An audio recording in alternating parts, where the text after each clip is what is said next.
오늘 우리에게 주신 하나님의 말씀 보도록 하겠습니다. 민수기 11장 24절로 35절까지의 말씀입니다. 생명의 샘가 7월 31일 월요일 말씀 장로에게 영이 임함. 함께 읽겠습니다. 모세가 나가서 여호와의 말씀을 백성에게 알리고 백성의 장로 70인을 모아 장막에 둘러 세우매 여호와께서 구름 가운데 강림하사 모세에게 말씀하시고 그에게 임한 영을 70장로에게도 임하게 하시니 영이 임하신 때에 그들이 예언을 하다가 다시는 하지 아니하였더라. 그 기명된 자 중 엘닷이라 하는 자와 메닷이라 하는 자 두 사람이 진영에 머물고 장막에 나아가지 아니하였으나 그들에게도 영이 임하였으므로 진영에 예언한지라. 한 소년이 달려와서 모세에게 전하여 이르되 엘닷과 메닷이 진중에서 예언하나이다 하매 택한 자 중 한 사람 곧 모세를 섬기는 눈의 아들 여호수아가 말하여 이르되 내 주 모세여 그들을 말리소서. 모세가 그에게 이르되 내가 나를 두고 시기하느냐. 여호와께서 그의 영을 그의 모든 백성에게 주사 다 선지자가 되게 하시기를 원하노라. 모세가 이스라엘 장로들이 진중으로 돌아왔더라. 바람이 여호와에게서 나와 바다에서부터 메추라기를 몰아 진영 곁 이쪽 저쪽 곧 진영 사방으로 각기 하룻길 되는 지면 위 2규빗쯤에 내리게 한지라.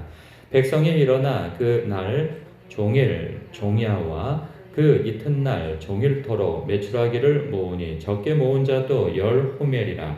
그들이 자기들을 위하여 진영 사면에 펴 두었더라.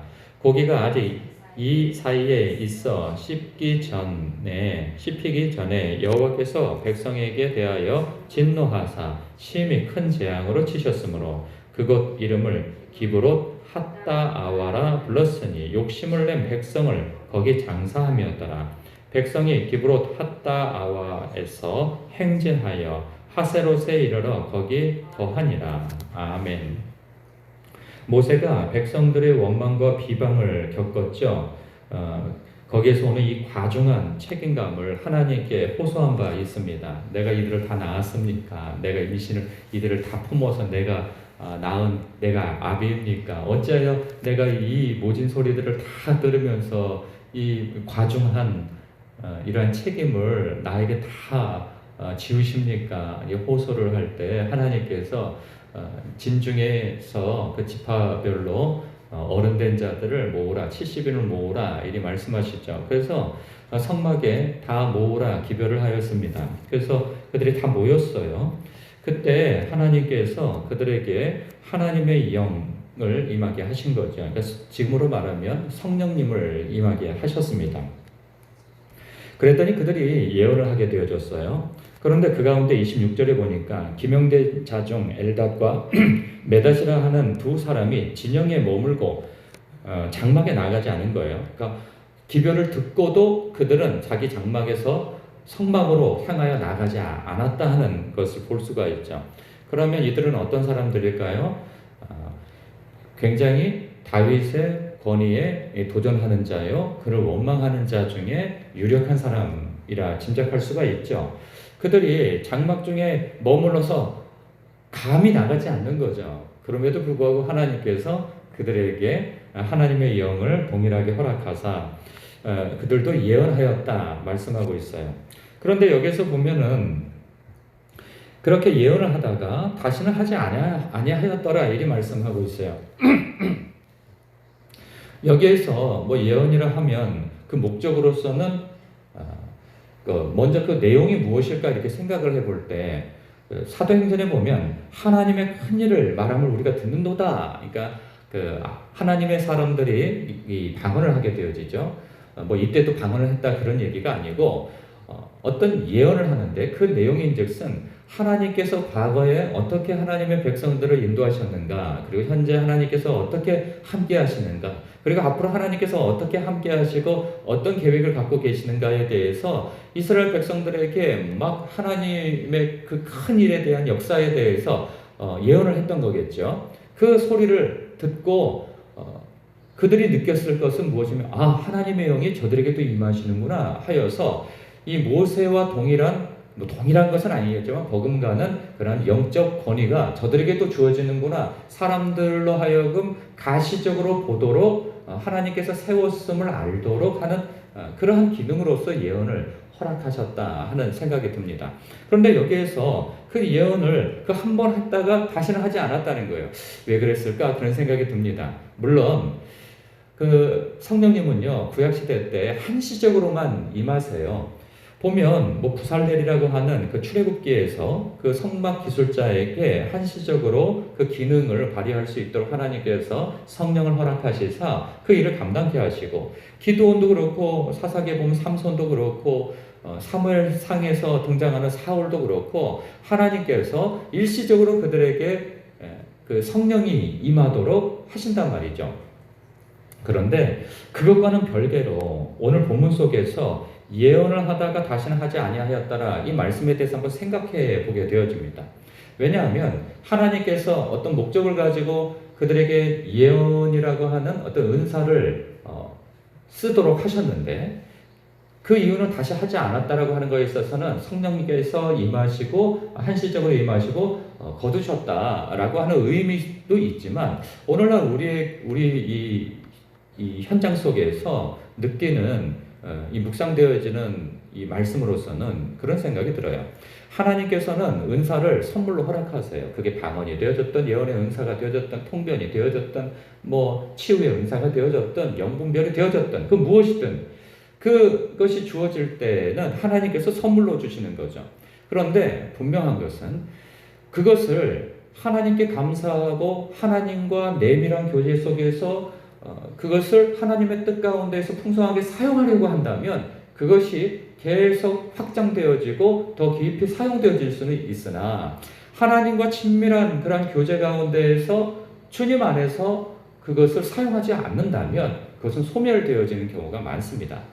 물론 한 번 탄 자전거처럼 세월이 지나도 다시 탈 수는 있는 그러한, 하나님께서 한 번 주신 것은 쉽게 걷어가시지는 않지만 그것에 대해서 감사하지 아니하고 또 하나님과 내밀한 교제 속에서, 기도의 삶 속에서 그것을 실상화해서 하나님의 뜻대로 사용하는 그런 지속적인 수고가 있지 아니하고 노력이 있지 아니하고 애씀이 있지 아니하고 그런 선한 중심을 갖고 있지 아니하면 소멸되어진다 하는 거죠. 모세는 늘 하나님께 나아가서 하나님과 내밀한 교제가 있었기에 물론 하나님의 뜻 가운데에서 그것을 걷어가시기도 하고 유지시키기도 하시는 일이지만 분명 모세와 이들 장로들과 다른 점은 무엇일까 보면, 끊임없이 하나님 앞에 자기의 약한 점을, 그리고 끊임없이 하나님 앞에 당신의 뜻을 여쭈면서 하나님과 내밀한 관계를 가진 모세는 그것이 늘 유지되었으나, 이들은 어떤 사람들로부터 가시적인 권위를 인정받기 위해서 하나님께서 한시적인 목적으로 주시기도 한 것이지만, 모세처럼 하나님과 내밀한 교제를 갖지 않은 까닭에 이렇게 한시적으로만 끝나고 말았다 하는 것으로도 생각이 되어집니다.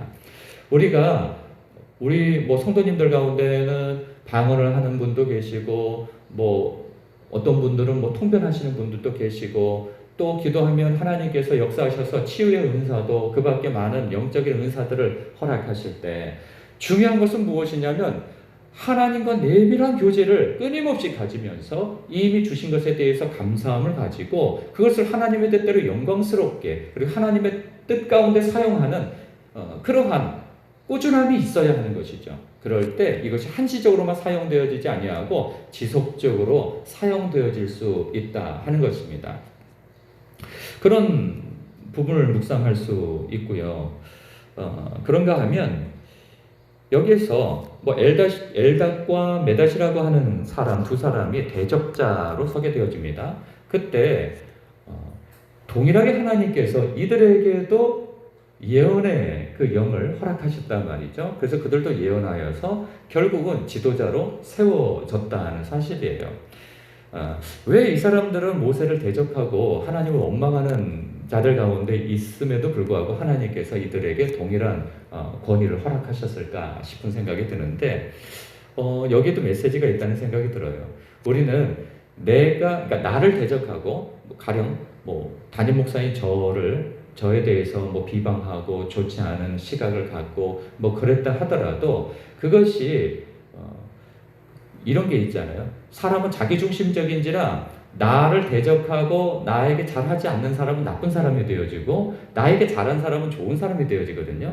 그것이 하나님 편에서 잘하고 못하고를 떠나서 나의 감정을 상하게 하고 나에게 잘하는 사람, 이런 사람을 기준으로 해서 착한 사람, 좋은 사람이 되어지는 경우가 많은데 우리는 그런 것으로 사람을 그 사람이 좋은 사람과 나쁜 사람을 판별할 게 아니고 결정적으로 하나님께서 그들을 어찌 여기시는가를 보는 시각을 가져야 하는 것이죠. 이 시각을 갖는 것은 참 어렵습니다. 왜냐하면 나를 향하여서 좋지 않은 말과 나를 대적하고 내 기분을 상하게 하는 사람에 대해서 호의적인 마음이 들지 않거든요. 그럴 때 우리가 꼭 해야 할 것은 무엇이냐면 하나님께 여쭙는 과정이 꼭 필요한 것이죠. 사람은 감정적인지라 먼저는 그 사람에 대해서 서운한 마음, 그리고 어때는 적개심이 들기도 하지만 또 미워하고 좋아하는 마음이 들지만 그것과 별개로 나에게 잘하든 못하든 하나님께 여쭈어 봐야 되는 거죠. 하나님, 저 사람은 어떤 사람입니까? 라고 말이죠. 하나님께 좋은 사람이라고 한다면 나에게도 좋은 사람이 될 수 있어야 되고 혹은 나와 그렇게 맞지 않는 사람이라 할지라도 하나님께서 저 사람은 옳지 않은 자다. 비록 이 사람이 나한테 잘하고 나한테 뭘 이렇게 사랑을 많이 주고 나를 인정해주고 한다 할지라도 하나님 앞에 이 사람이 올바른 사람이 아니라고 한다면 그 사람에 대해서 올바르지 않음을 생각할 수 있는 그러한 하나님의 중심적인 사고를 가져야 한다는 것이죠. 하나님, 비록 모세 입장에서는 이 사람이 자신을 대적하고 원망하는 세력 가운데에서 유력한 두 사람일 수 있어요. 그러나 하나님 편에서 볼 때 이들을 세우는 것이 모세에게도 그리고 주님의 몸된 교회라고 표현하긴 뭐하고 하나님의 백성들 사이에서 유익하다. 하나님 나라의 관점에서 유익하다라고 생각하셔서 이들에게도 예언을 허락하셨다는 생각이 들어요. 그러니까 모세를 대적한 것이 꼭 하나님을 대적한 것이 아닐 수도 있다는 거죠. 그런 의미에서 이들을 세웠다는 생각이 듭니다. 이것을 모세도 받아들여요. 왜냐하면 그들이 모세를 대적한다고 하는 사실은 주변 사람들도 알고 있었던 거죠. 특별히 누구냐 하면 여호수아도 알고 있었던 거예요. 그래서 여호수아가 나서서 모세에게 얘기하는 거죠. 모세님, 저들은 모세님을 대적하던 자 아닙니까? 그러니 저들에게 있어서, 그리고 왜냐하면 명령에 따르지 않고 자기 막사에 있었거든요. 저들에게 허락되어진 그 예언을, 성령을 거두어 달라고 해야 되지 않겠습니까? 그리고 그들이 예언을 못하도록 막아야 되는 거 아니겠습니까? 라고 이야기를 하는데 29절에 모세는 이런 얘기를 하죠. 네가 나를 두고 시기하느냐? 여호와께서 그의 영을 그의 모든 백성에게 주사 다 선지자가 되게 하시기를 원하노라. 그러니까 저는 이런 생각이 들어요.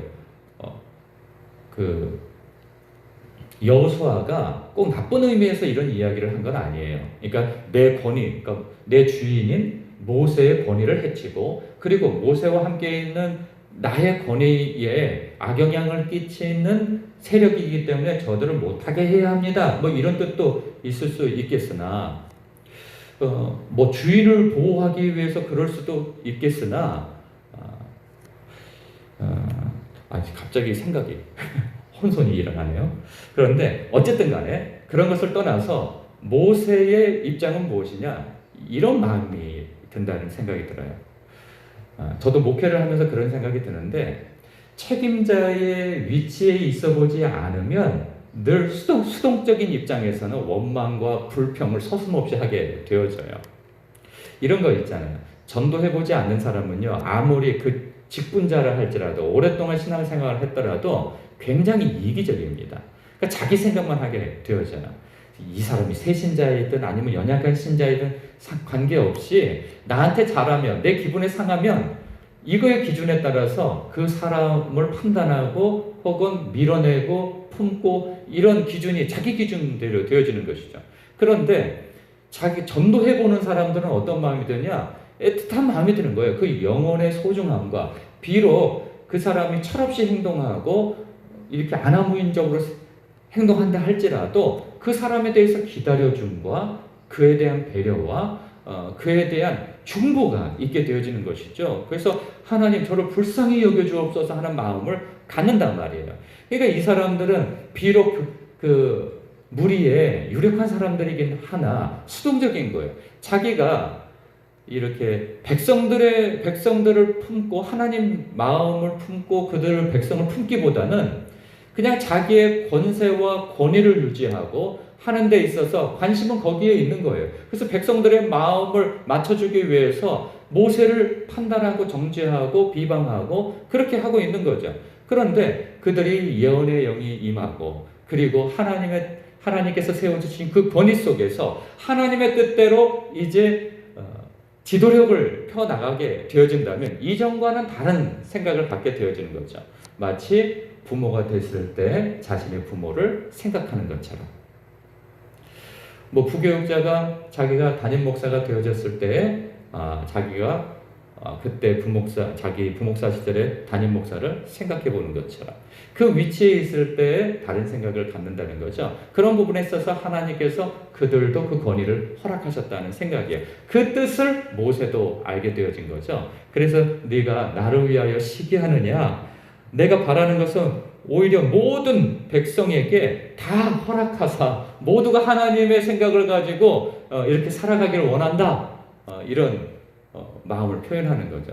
저도 그런 생각이 종종 들어요. 하나님께서 나를 영적으로 뒤집어 엎으셔서 교만하고 이기적이고 하는 내 꿈밖에는 관심이 없었던 나를 하나님께서 만나주셔서 하나님의 사람이 되게 하시고 하나님을 사랑하게 하시고 교회를 사랑하게 하시며 성도를 사랑하게 하는 마음을 갖게 하신 것처럼 전 자주 그런 생각이 되는데 하나님 나를 만나주신 것처럼 저분도 좀 만나주십시오. 저 사람도 좀 만나주십시오. 저 사람 만나면 이 모든 문제가 해결되어질 것인데 하나님에 대한 그런 모든 인식이 사라질 것인데 주님 만나주시면 얼마나 좋을까요? 그런 생각처럼 모세도 그 이상의 생각을 가졌다는 생각이 듭니다. 그런 부분에 있어서 나에게 갖게 되어지는 어떤 하나님께서 주시는 은사, 권위, 그러한 모든 것들이 나에게 독점되어지지 아니하고 다른 사람에게도 나뉘어질 수 있는 그러한 어떤 복의 통로, 은혜의 통로가 되어지는 우리 성도들이 되어야 할 것입니다. 이게 조금 더 이어져야 될 텐데 이 부분은 남은 부분은 여러분들이 묵상하시길 바랍니다. 기도하겠습니다.